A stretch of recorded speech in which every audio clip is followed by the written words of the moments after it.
meu querido, abra comigo, por favor, a sua Bíblia no Salmo 132. Pastor Luciano, se Deus for servido, quer terminar a nossa jornada, que eu chamei de Jornada do Peregrino, e que começa com o Salmo 120 e vai até o Salmo 134. Pastor Luciano disse que cada salmo desse representa uma particularidade da nossa jornada. A gente começa com a habitação do peregrino, você lembra? Você vai ter um esboço bonito aí de todos os 15 salmos. O esboço fala sobre essa jornada, essa longa obediência na mesma direção que eu e você estamos trilhando, né? E a gente começou com o Salmo 120 e hoje a gente vai terminar. Faltam apenas 3 salmos, 132, o 133 e o 134. Para você que não participou de nenhum deles, esses 15 salmos eram salmos que o povo de Deus entoava, cantava, proclamava, enquanto eles saíam das suas vilas, cidades e povoados e iam em direção ao templo de Jerusalém. Eles iam cantando esses salmos, celebrando a Deus e a oportunidade de participar das 3 grandes festas de Israel, que é a festa da Páscoa, do Pentecoste e dos Tabernáculos. Esse salmo começa com o Salmo 120, porque é muito pertinente. Ele fala sobre a habitação do peregrino. Ele habita no meio de um povo que busca guerra, de lábios mentirosos, mas o peregrino é pela paz. E é exatamente isso que acontece, irmãos. Nós dissemos aqui, os salmos, até os salmos de número 134, eles mostram essa faceta, né? Por exemplo, o Salmo 121 narra sobre o caminho do peregrino. Fala que o caminho é perigoso, mas é um caminho guardado por Deus, amém? O Salmo 122 fala sobre o destino do peregrino. Chegaram os nossos pés junto às tuas portas, ó Jerusalém. Pastor Luciano disse que o destino do peregrino é a casa do Senhor, é o templo, é a igreja. O cristão que é divorciado da igreja, ele corre o risco de viver uma vida cristã pela metade solitária. Quando nós nos divorciamos dos relacionamentos na igreja, a tendência é nós nos tornarmos pessoas solitárias, pessoas que não têm mais essa bênção de ter essa fé robusta no convívio, na fraternidade dos irmãos. E a gente viu isso no Salmo 122. O Salmo 123 a gente vê sobre o caráter do peregrino.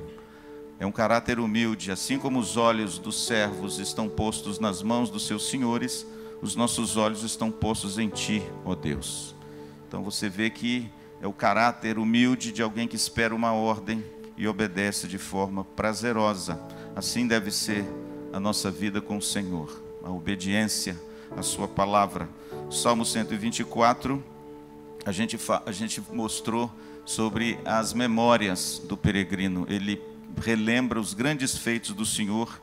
Ele diz, olha, se não fosse o Senhor que estivesse conosco, os inimigos, as adversidades nos teriam engolido vivos.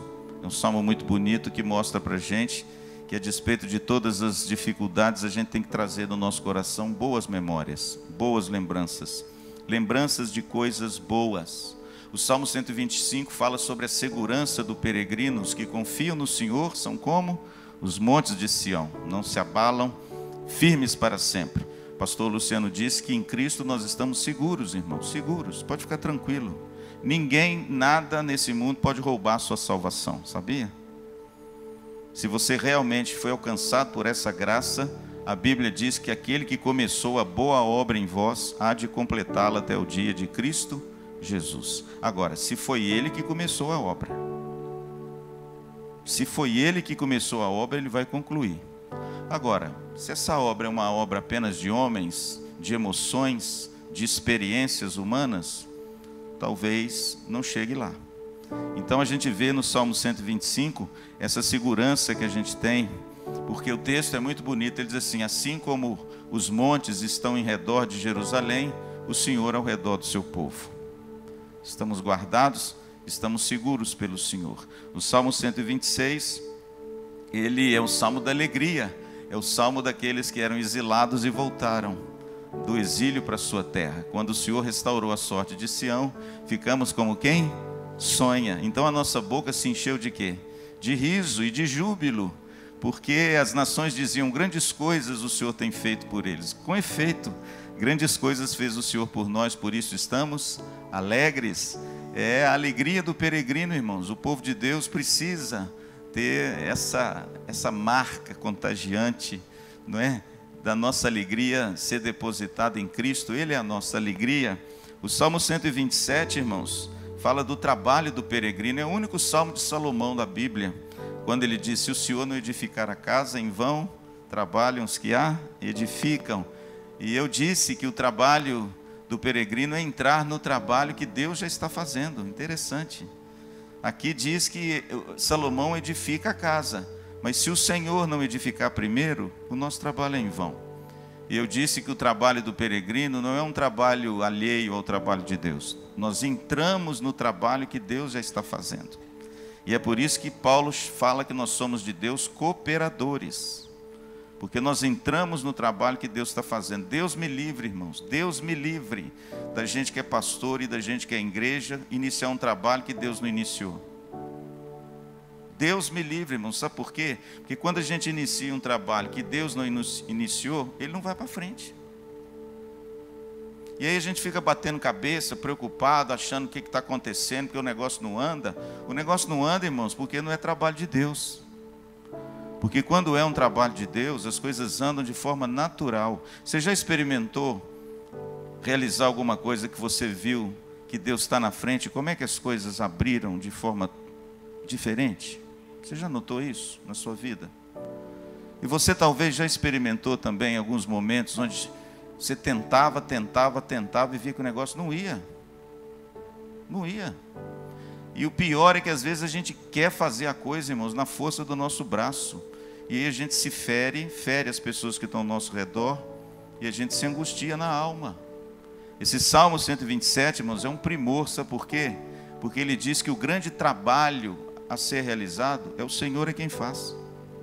É Ele quem faz. Por exemplo, os meninos foram lá na prisão ler a Bíblia, né? Ler a Bíblia. Eles foram lá entrar num trabalho que Deus é quem faz. Por quê? Porque eles leem a Bíblia. Mas quem aplica a leitura no coração, me converte e convence, é o Espírito Santo. Pastor, como é que eu sei que esse trabalho é um trabalho de Deus? Porque Jesus falou que nós temos que fazer isso.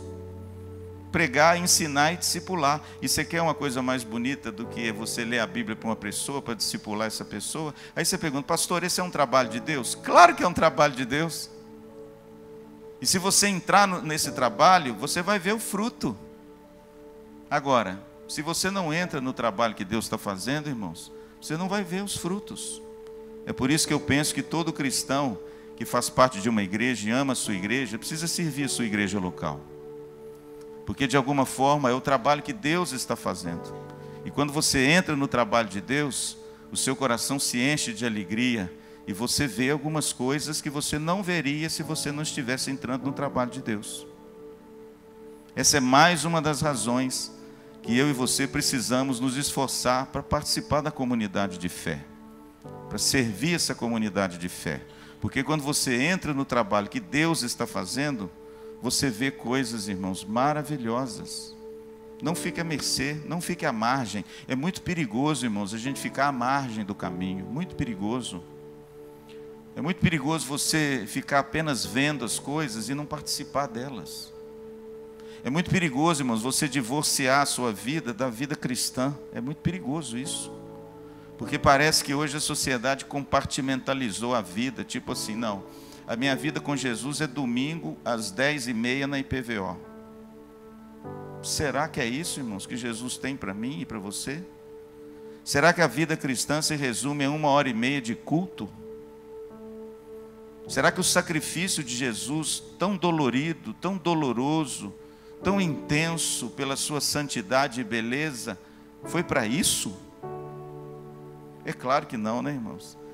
É muito mais amplo, é muito mais sublime, é muito mais transformador do que apenas alguns minutos de culto. Eu não estou dizendo que o culto não é importante, irmãos, mas o culto é para você celebrar a Deus e o serviço a Deus. E esse salmo fala sobre isso.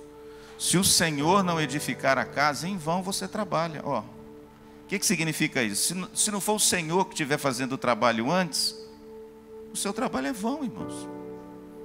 E talvez seja por isso que tantas coisas não deu certo na vida de tantas pessoas. Por quê? Porque não é trabalho de Deus, é trabalho do homem, é o braço do homem. Salmo 128 fala sobre a família do peregrino. Olha que bonito. Bem-aventurado o homem que teme ao Senhor e anda nos seus caminhos. Aí fala da família, fala dos filhos, fala da mulher alegre dentro de casa, fala dos filhos ao redor da mesa. Que privilégio, irmãos, ter filhos próximos de nós, né? Filhos amigos, filhos que nos amam e nós amamos os filhos. Que privilégio é você ir ficando velho, igual eu, né? Estou ficando velho, irmãos.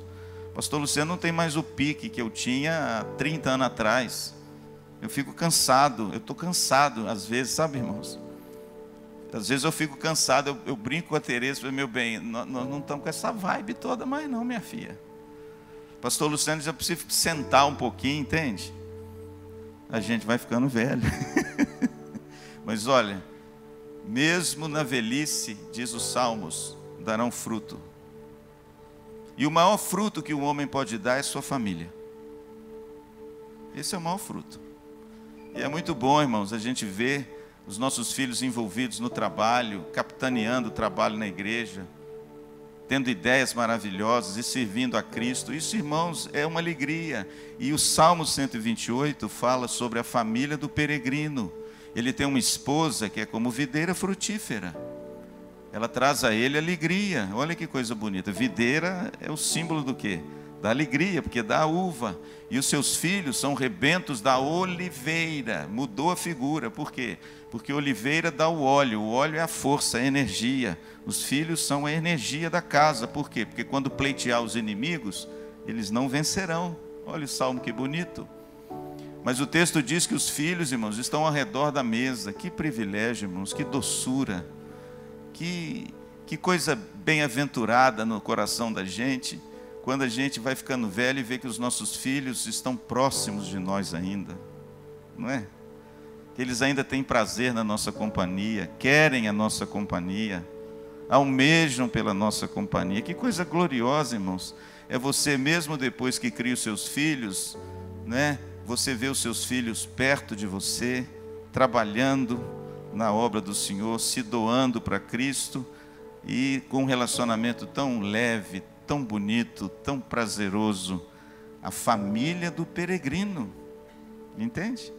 Você quer ver uma coisa que eu não falei aqui quando eu citei esse salmo? Existe uma narrativa em Lucas capítulo 2 que só Lucas narra. É quando essas famílias retornavam para casa. Era um negócio tão bonito, um relacionamento tão fraterno, que muitas vezes essas famílias, eles vinham em caravanas de parentes ou de amigos, cujo relacionamento era tão bonito. E você vê que lá em Lucas 2 mostra como eles confiavam nos outros. Por quê? Porque no meio do caminho de volta de uma dessas festas, que naquela época era Páscoa, o texto diz que eles esqueceram Jesus. Lembra desse texto? A Bíblia diz que 2 dias de viagem, irmãos, Maria fala assim, escuta aqui, ela começou a procurar o menino entre os parentes. Olha que coisa linda, irmãos. Por quê? Porque confiava e tinha relacionamento com os parentes. Olha que coisa boa.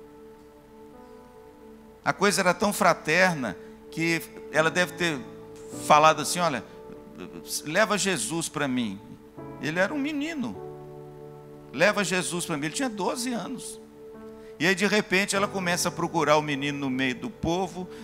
Jesus está aí, Jesus está aí. Não, ninguém trouxe Jesus. Eu falei, meu Deus do céu, esqueceram de mim. E voltaram lá atrás e acharam Jesus aonde? No templo, lembra da passagem? E a gente vê isso, irmãos. Pastor, mas a gente acha assim, nossa, mas Maria é uma mãe desleixada, né? Hoje você pensa nisso. Não, irmãos. É porque eles tinham tanta amizade, tanta fraternidade uns com os outros, eram tão familiar, que ela colocava o menino aos cuidados dos outros. Só que aí, nesse descuido, Jesus ficou lá para trás. O Salmo 129 fala sobre a perseverança do peregrino. Muitas vezes, várias vezes, me angustiaram desde a minha mocidade, mas o Senhor é justo e cortou as cordas do ímpio. Pastor, esse salmo fala sobre o quê? Sobre a perseverança do peregrino. A despeito das lutas, das adversidades, dos problemas, o Senhor persevera em nós, para nós perseverarmos nele, amém? Veja que o salmista diz, o Senhor cortou as cordas dos ímpios. Não foi o meu braço, não fui eu, não foi a minha capacidade, foi Deus perseverando em mim, para que eu pudesse seguir e trilhar o caminho nele. Esse é o Salmo 129. O Salmo 130 fala da esperança do peregrino, das profundezas, Senhor, eu clamo a Ti, escuta a minha oração. E aí ele usa, irmãos, uma figura bonita, daquele guarda na coxia, vigiando a noite inteira. A minha alma o aguarda, a minha alma espera, eu espero no Senhor, eu aguardo pelo Senhor, igual a um guarda espera pelos raios de sol da manhã. Eu anseio e aguardo o Senhor, até que Ele venha. O que é isso, irmãos? É a esperança que nós temos. Louvado seja Deus, irmãos. Assim como o dia precede e vem depois da noite, a vinda do Senhor é certa, amém? Nós temos esperança, irmãos, de novos céus e nova terra. Nós temos esperança de que quando os nossos olhos se fecharem para essa realidade, existe uma outra realidade, muito mais prazerosa, não de você adentrar no paraíso com 7 virgens, cheio de tesouro, acumulado de ouro, porque isso é o Islã que promete para os seus homem-bomba, né? Não, irmãos, o cristianismo não promete essas coisas não, mas ele promete que nós estaremos com o Senhor, amém? Por quê? Porque o nosso tesouro é o Senhor, e nós o veremos e o conheceremos como somos conhecidos. O Salmo 130 fala dessa esperança. A minha alma, versículo de número 6, anseia pelo Senhor, espera pelo Senhor. Portanto, irmãos, essa é a nossa esperança. Nós não temos esperança, irmãos, em coisas desse mundo, porque as coisas desse mundo são passageiras, são efêmeras. O Salmo 131, na minha opinião, um dos mais bonitos, é o Salmo de Davi. O homem que conquistou tanta coisa, tinha tanta coisa, um guerreiro maravilhoso, um poeta inspirado, um músico de primeira. O único homem na Bíblia que o livro de Atos diz que era um homem segundo o coração de Deus. Um homem que angariou tantas coisas para o Senhor. Um homem que de repente angariou o amor de tantas pessoas ao ponto de eles se ajuntarem a ele e por causa dele darem a sua própria vida. Esse homem diz o seguinte: Senhor, não é soberbo o meu coração, nem ando à procura de grandes coisas para mim. Pelo contrário, eu fiz calar e sossegar a minha alma, como a criança se aquieta nos braços da sua mãe, assim é a minha alma para comigo. Espera, ó Israel, no Senhor, desde agora e para sempre. Veja, querido, que esse Salmo 131 é o Salmo do contentamento do peregrino. Olha, eu não ando à procura de grandes coisas, o meu coração não é soberbo, não é arrogante. Por quê? Porque eu estou contente com aquilo que eu tenho e o Senhor é quem me dá o contentamento, amém? Tem tanta gente, irmãos, que tem um coração tão descontente, porque tudo que tem não está o bastante, não é o bastante.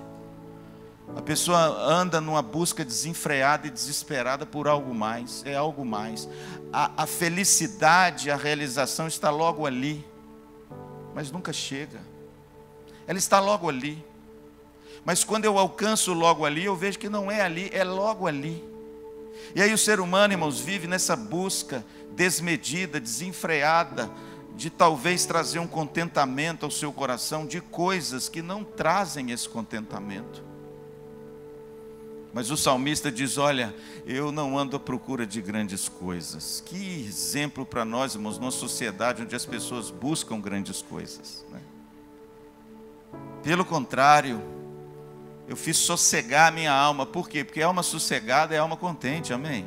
O Salmo, irmãos, está dizendo o seguinte: a alma desse homem está saciada, como um bebê que acabou de mamar. Sabe por quê? Porque ele está contente com o que ele é, com o que ele tem.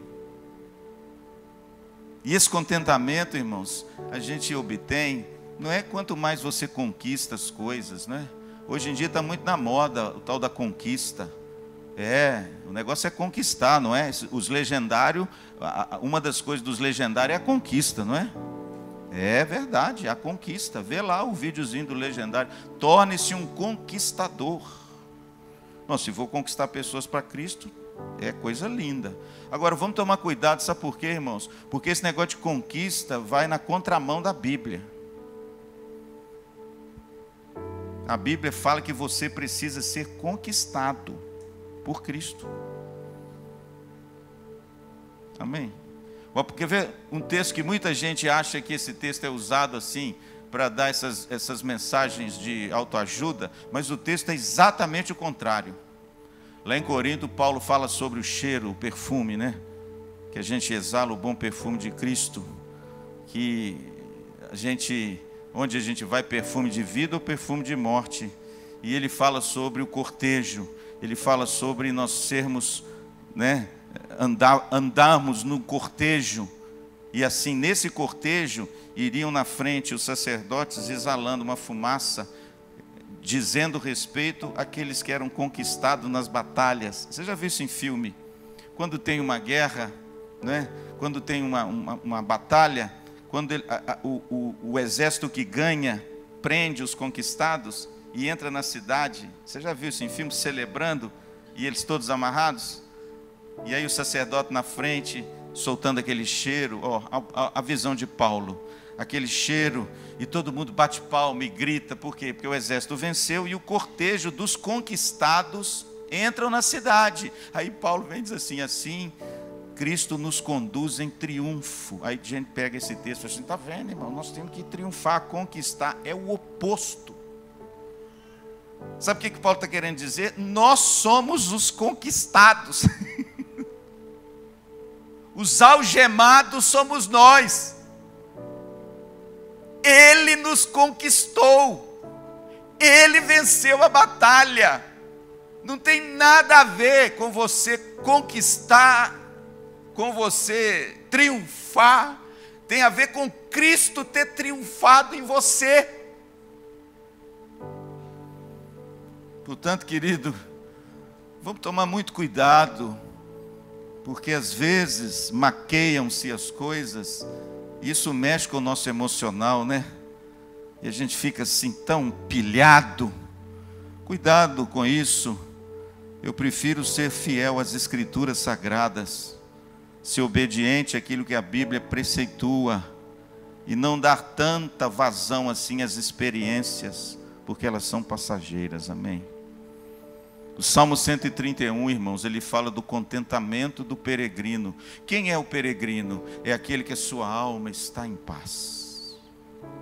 Ele está saciado. Ele foi conquistado. Cristo deu a ele de beber o genuíno leite espiritual. E eu não ando agora à procura de grandes coisas. Cuidado, querido, com esses movimentos que prometem mundos e fundos de conquistas e destoar da verdadeira mensagem do Evangelho. Vamos colocar um crivo mais bíblico nas coisas, antes da gente abraçar tudo que aparece, achando que isso vai ser o pomo de Adão, a pedra de Roseta, a chave que tudo abre para a nossa vida. Não, irmãos, essa chave é Cristo, é Ele que nos venceu, amém? Você já foi conquistado por Cristo? Então Cristo te conduz em triunfo, está vendo? Essa é a ideia. Você é um conquistado. O Salmo 132 hoje, irmãos, ele fala, e eu termino. O Salmo 132 fala sobre o compromisso do peregrino. Deixa eu ler os primeiros 10 versos.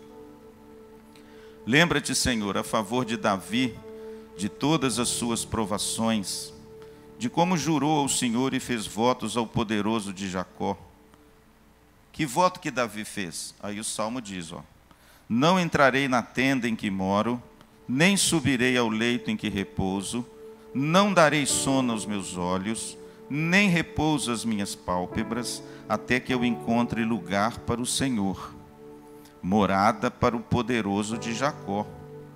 Ouvimos dizer que a arca se achava em Efrata, e nós a encontramos no campo de Jaar. Entremos na sua morada, adoremos ante o estrado de seus pés. Levanta-te, Senhor, entra no lugar do teu repouso, tu e a arca de tua fortaleza. Vistam-se de justiça os teus sacerdotes, e exultem os teus fiéis. Por amor de Davi teu servo, não desprezes o rosto do seu ungido. Pastor, o que o texto está dizendo? O texto está dizendo da dedicação, do zelo e do compromisso de Davi em fazer o quê? Está claro, né? Trazer a arca de volta para Jerusalém. A história está lá no livro de Samuel, irmãos. A arca foi tomada pelos filisteus, ficou 20 anos fora de Jerusalém. E de repente Davi fez um voto, um compromisso, um zelo com Deus, e disse assim: olha, enquanto eu não trouxer essa arca para cá, eu não entro na minha casa. Olha aí o texto. Enquanto eu não trouxer essa arca, eu não subo da minha cama. Enquanto eu não trouxer essa arca, eu não fecho os meus olhos. Em outras palavras, enquanto eu não cumprir o meu compromisso com Deus de trazer a arca, o símbolo da presença de Deus para Jerusalém, eu não vou descansar. O que é isso? Compromisso, zelo, dedicação. Davi fez um voto. Olha o verso 2. Davi jurou. Ele fez um voto ao Senhor: Senhor, eu não entro na minha casa enquanto essa arca não estiver aqui. E olha, irmãos, que Davi tentou. E a primeira vez ele deu com os burros na água, não deu? Quem se lembra do texto, hein, seu Manel? Lembra do texto? A Bíblia diz que Davi estava com tanta vontade, irmãos, de trazer o compromisso, o zelo dele, o amor, a dedicação dele era tão grande para com o Senhor e trazer aquilo que era considerado a presença de Deus, que ele fez um negócio meio desleixado. Ele colocou a arca nos carros de boi lá, um negócio meio esquisito, e a Bíblia diz que os bois passaram num buraco com asfalto naquele tempo, não era muito bom não. Aí de repente a carroça deu uma titubeada e o pessoal que estava do lado, sem instrução correta, no zelo abençoado, segurou a arca. Não, vai cair, a presença do Senhor vai cair. Na hora que botaram a mão na arca, o que aconteceu? Ah, tadinho. A Bíblia diz que o fogo do Senhor veio e consumiu todo mundo. Aí Davi colocou a mão na cabeça e falou: meu Deus, como é que eu vou trazer a arca? E ele deixou essa arca em Efrata. Por isso que fala assim: buscamos a tua arca em Efrata. Efrata já é território de Judá. Ele falou: então essa arca vai ficar aí, eu vou voltar lá nas escrituras, eu preciso de ler. Como é que faz para trazer a arca, meu Deus do céu? Porque eu preciso trazer a arca. E sabe o que Davi fez, irmãos? Ele leu, ele abriu os rolos, ele consultou a palavra de Deus e ele viu lá atrás como é que a arca tinha que ser o quê? Transportada. A Bíblia diz que ele consagrou os sacerdotes. A Bíblia diz que ele fez todo aquele ritual com tiras. A Bíblia falou que tudo ele cumpriu até que ele pudesse trazer a arca. E no dia que ele trouxe a arca, irmãos, que texto bonito, né? A Bíblia diz que quando a arca entra em Jerusalém, Davi dança. Que coisa linda. A Bíblia diz que Davi estava dançando com alegria no coração. Por quê? Por causa do zelo, da dedicação e do compromisso dele. Deu certo, mas deu certo depois de muita luta. A gente pensa que o negócio foi num piscar de olhos, né? Ah, irmãos, demorou 20 anos até que a arca retornasse a Jerusalém. E de repente, quando ele volta com essa arca a Jerusalém, ele dança, ele celebra. Aí de repente, irmãos, Mica, filha de Saul, uma das esposas de Davi, lê a história bíblica, irmãos, é muito lindo. Ela olha Davi e desdenha de Davi, tipo assim: você é um rei, olha que papelão, olha o que você está fazendo, você está se expondo na frente de todo mundo. E Davi, irmãos, estava manifestando o quê? A sua alegria explosiva, exuberante, abundante perante o nosso Deus. E essa mulher que desdenhou desse homem, que manifestou esse zelo, esse compromisso, abençoado por Deus, o texto diz que Deus feriu essa mulher e ela nunca teve descendência. Isso para uma mulher naquela época era o fim. Pastor, o Salmo 132, qual é a mensagem dele? O Salmo 132, irmãos, fala sobre o compromisso do peregrino. Deixa eu te fazer uma pergunta bem difícil nessa manhã. Você já fez algum voto ao Senhor? Cumpriu? A quantas anda a nossa dedicação, o nosso zelo e o nosso compromisso com Deus? Esse salmo, irmãos, nos alerta e nos mostra talvez por que Davi era um homem segundo o coração de Deus. O verso 2 diz que ele jurou ao Senhor e fez votos ao Todo-Poderoso de Jacó. e ele perseverou em cumprir. Coisa linda, irmãos, que mensagem para os nossos dias, onde tudo é descartável, né? Ah, não gostei, troca. Ah, não me agradou não, eu mudo. Ah, isso aqui não está do jeito que eu quero não, vou com outro. Hoje, irmãos, numa sociedade, como diz o Zygmunt Bauman, que é um filósofo que está aí nessa mídia, porque ele tem escrito sobre isso. Hoje ele disse que a sociedade é uma sociedade líquida. É a modernidade líquida. Sabe o que significa isso? Tudo é fluido. Tudo é descartado. É igual a água que você pega, não para na mão, né? E nessa modernidade líquida, vem os relacionamentos líquidos, vem os compromissos líquidos. Eu faço um compromisso hoje, amanhã eu já nem lembro mais dele. Esse salmo, irmãos, tem sido uma bênção grande, porque ele me ensina que o que Deus se agrada é a perseverança, amém? Em seguir e servir ao Senhor. O verso 10, olha como é que ele termina o primeiro bloco. Por amor de Davi, teu servo, não desprezes o rosto do teu ungido. Veja que o escritor dos Salmos, irmãos, que talvez não é Davi, porque ele fala de Davi, o nome de Davi não está lá, mas ele faz questão de dizer assim, por amor do Senhor, teu servo Davi. Davi era servo, irmãos. E ele serviu esse Deus com integridade, trouxe a arca de volta para Jerusalém. E ele se alegrou sobremaneira. Compromisso, irmão, zelo, dedicação com as coisas de Deus. Aquilo que Deus colocou nas suas mãos, vá até o fim, meu irmão. Não troque essa bênção grande por um prato de lentilha. Não comungue com essa modernidade fluida dos nossos dias, onde você começa uma coisa hoje, não termina, começa hoje, não termina, começa outra, não termina. Hoje, irmãos, as pessoas se desvencilham das coisas, do trabalho, umas das outras, com muita facilidade, irmãos. Eu não estou dizendo que você não pode fazer isso, às vezes é necessário. Às vezes você está trilhando um caminho que chegou num momento, você viu que o negócio não deu mais, aí você tem que recuar. Mas eu estou dizendo, irmãos, que falta-nos aquela dose de compromisso com as coisas de Deus de ir até o fim. De ir até o fim, como Davi fez. Imagine só, irmãos, que exemplo Davi deixou para mim e para você, quando às vezes as coisas não dão certo. Mas é um desejo e uma vontade lícita e um trabalho lícito que você está fazendo para o Senhor. Por quê? Porque a Bíblia diz que Jerusalém é a minha morada. É lá que o templo, e é lá que a arca tinha que estar. E Davi fez algo que Deus queria que ele fizesse, mas ele fez de forma errada e não deu certo. Aí o que aconteceria conosco, por exemplo? Está vendo? Eu tentei, não deu certo, né? Aí eu vou deixar para lá. Somos nós, irmãos. Às vezes nós somos assim. Às vezes a gente está num projeto, vê uma dificuldade, um problema. O que o homem moderno faz? Larga. Ó, pastor, não vou mais participar, tá? Porque aconteceu um negócio, não estou achando legal, então eu vou sair. Puxa, meu irmão, mas é assim, é assim. Sabe o que é isso, irmãos? Relacionamentos fluidos. O zelo, o compromisso, aquela coisa que você entende que Deus te deu e você vai buscá-la de todo o seu coração, tem se perdido no meio da igreja de Jesus. As pessoas não querem mais se comprometer de verdade com as coisas. As pessoas querem participar na medida que aquilo é beneficiário para ela. Mas você se sacrificar por algo, irmãos, às vezes é difícil. Davi teve os seus melhores homens mortos, porque conduziu a arca de forma errada, fez o trabalho de Deus de forma errada.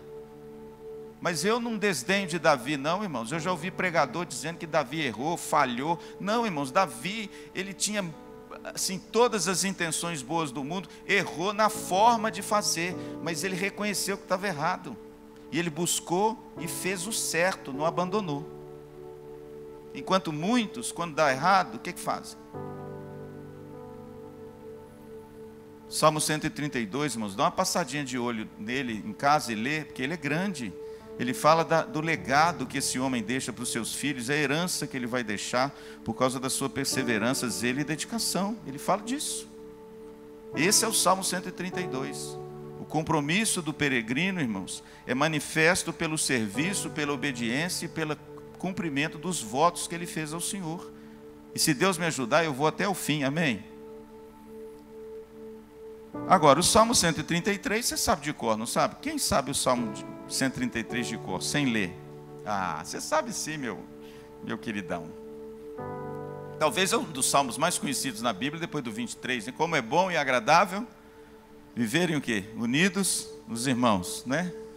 E ele dá 2 exemplos. Versículo 2. É como o óleo precioso sobre a cabeça, o qual desce para a barba de Arão. Aí ele dá um outro exemplo. E desce para a gola de suas vestes. Ele completa. Verso 3. É como o orvalho do Hermon, que desce sobre os montes de Sião.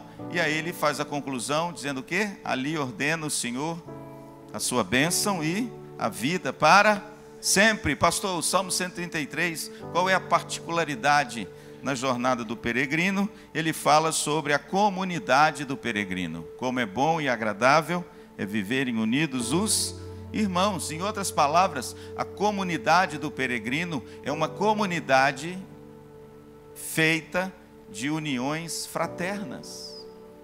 Como é bom e agradável. Por quê? Porque a comunidade unida, primeiro, agrada o coração de Deus. Como é bom e agradável os irmãos viverem em união. E segundo, uma comunidade unida, o que Deus espera, ela é detentora de grandes bênçãos. Ali ordena o Senhor o quê? A sua bênção. Ali onde? Na comunidade unida do povo de Deus, irmãos. Então, quando a gente se reúne em comunidade, seja na igreja local, seja em pequenos grupos, seja, nesses rincões dessa terra, essa comunidade, a marca dessa comunidade, prioritariamente, é a união, é a comunhão. Essa comunidade tem que ser uma comunidade unida, mesmo com as nossas diferenças. Isso é que faz a coisa bonita, né? A gente é diferente. A gente tem, às vezes, a origem diferente, cor da pele, formação diferente. Mas, irmãos, quando nós somos aproximados pelo sangue de Cristo, nós temos um amálgama poderoso que nos une, amém? O Espírito Santo. Efésios fala que nós temos que preservar a unidade que já foi dada a nós em quê? Em Cristo Jesus. É por causa de Jesus que eu tenho união fraterna e comunhão com os meus irmãos. Não é porque o meu irmão ele é tudo aquilo que eu gostaria que ele fosse. Nem a sua esposa e nem o seu marido é. Fala a verdade. O Murilão é aquele cara assim, nota 10. É 9,9. Não é? Não, irmãos, a nossa unidade, ela não advém do que o outro é e do que eu espero que ele seja para mim. A nossa união e a unidade, ela tem algo superior a isso. Eu olho para o meu irmão, diferente de mim, pensa às vezes diferente de mim em algumas coisas, ele às vezes age meio diferente de mim, mas eu o amo e eu sou unido a ele, sabe por quê? Porque nós temos o mesmo Deus e habita em nós o mesmo Espírito. Amém? É por isso que Paulo lá em Efésios 4 diz, há um só Deus, um só Pai, um só batismo, que está em todos, é sobre todos e age no meio de todos. O que Paulo está dizendo, irmãos? Nós já recebemos essa doce unidade, que é a igreja de Jesus Cristo. Essa é a comunidade do povo de Deus. Por isso que Paulo bateu duro na igreja de Corinto, porque tinham pessoas lá que queriam quebrar essa unidade. Eu sou de Paulo, eu sou de Apolo, eu sou de Cefas. Por acaso Cristo está dividido? E Paulo ficou bravo, irmãos, por quê? Porque ele entendeu que o ensino de Jesus é que os irmãos vivam em união, querido. Olha que coisa linda. Então, dica do pastor Jeremias: acerte as coisas com aquele que você está sem conversar. Olhe o olho no olho, peça perdão ou libere o perdão. Sabe por quê? Porque é inadmissível, irmãos, uma comunidade fragmentada. Porque na união ordena o Senhor a sua bênção. Agora, se não tem unidade, faz o oposto. Irmãos, eu vou dizer uma coisa, viu?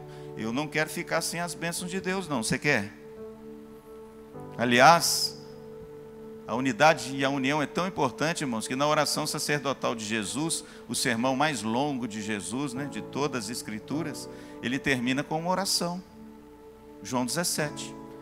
E no final da oração, a oração dele é assim, quer ver? Versículo de número, só para te dar o endereço, 20 a 25. Ele diz assim, olha, meu Pai, a minha oração é que eles sejam um, assim como eu sou um contigo, para que o mundo creia que tu me enviaste. Sabe o que significa isso, irmãos? A união da igreja, a unidade da igreja é o testemunho mais poderoso para que o mundo entenda que Jesus faz parte dessa igreja, amém? Olha o que o Dr. Russell Shedd, nosso santo varão que já está com o Senhor, disse, comentando esse texto. A união da igreja apresenta um testemunho eficiente da mesma perante o mundo, e é a união que faz isso, e uma atmosfera na qual a fé pode e deve florescer. Isso é o Dr. Russell Shedd. Ele entendeu, querido, que a união é uma bênção na igreja, e o Salmo 133 fala dessa união do povo de Deus, amém? E o último, irmãos, não poderia ser diferente, né? O arranjo dos salmos é muito bonito, porque até no arranjo você vai ver que o troço começa quando devia começar e termina como devia terminar. Não se esqueça que o Salmo 120 começa dizendo o quê? A habitação do peregrino. Nós habitamos num mundo hostil. Ó. Não, irmãos, as mil maravilhas é só no céu. Aqui é dificuldade e luta. Aqui é tempestade. Aqui é sofrimento e dor. Aqui são lágrimas. Nós vivemos num ambiente hostil. Mas qual o propósito final da jornada do peregrino? A adoração. O que o povo vai fazer em Jerusalém? Adorar. Olha o Salmo 134, ao último. Bendizei ao Senhor, vós todos servos do Senhor, que assistis na casa do Senhor nas horas da noite. Erguei as mãos para o santuário e bendizei ao Senhor. De Sião te abençoe o Senhor, Criador do céu e da terra. Tinha que terminar desse jeito, né, irmãos?